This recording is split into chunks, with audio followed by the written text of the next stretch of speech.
and welcome back to the channel, and welcome back to another GT Sport drift setup. This time round it is another car that I've already done once before, but I've been asked by quite a few of you now to come back and revisit it and see if I would change any of the settings. In fact, I am getting asked a lot to do previous setups that I've done once again, and there is reasons behind this. There is quite a lot of updates that come to GT Sport. Some of them do affect the physics within the game, so there's definitely reasons to be going back and checking these out again. Some of them that I look at though, I don't think I would change at all. So please, if you are interested in any specific setups for GT Sport when it comes to drifting, do go and look at my playlists here on the channel. There is one specifically for drift setups, and you might find the car that you're looking for has already been done. So go and give that a go first before you then request me to go back and check them out again. This time around, as you've seen from the thumbnail, we're going to be taking a look at the FD3S, the RX-7, which came out in one of the updates more recently.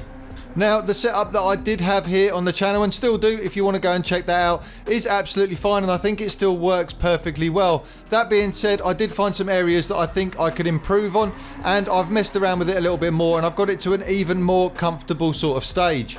So make sure you change your settings over if you have got my original build, and give this one a go, and then I'd love to hear from you down below what you actually think of this build, whether you think it's an improvement or if there is anything that you guys would like to change.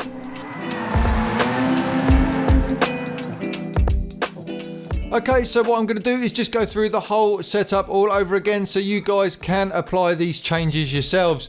Now with this one, the power level is set to 5 there, so as high as you can go, and all the way to the top at 161%, and that is going to leave you 591 brake horsepower. Weight reduction wise, I've taken that to level 3 there and dropped it as low as I can at 89%, and that's going to leave you 1,103 kilograms. Traction control is set to 0, and you want comfort hard tyres both front and rear. The brake balance I've got set to -2. Now with the ride height on the front, you want to be taking it as low as you can to 55, and on the rear, not quite all the way to the bottom there, but leave that one on 75.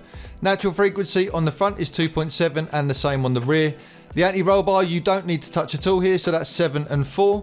With the damping ratio, I've gone for the compression there on the front at 55 and 54 on the back, and the rebound is 85 on the front and 84 on the back. Camber angle is set to 3.5 on the front and 2 on the rear, and with the toe angle on the front there, you want to set that out to 0.4 and in to 0.35 on the back.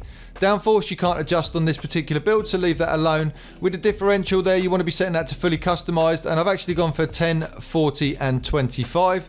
And with the transmission, again, set that to fully customized. I've gone for a max speed there of 162 miles per hour. And I don't think I've touched the gearing, but I will leave that on the screen for you now, so you can copy that over if there is any changes. As you can see there from the build, basically what I've done is soften up the back end a little bit and actually increase the LSD sensitivity. It just keeps the car a little bit more consistent, in my opinion. It makes the transitions that much easier as well, so make sure you do go and give this one a go.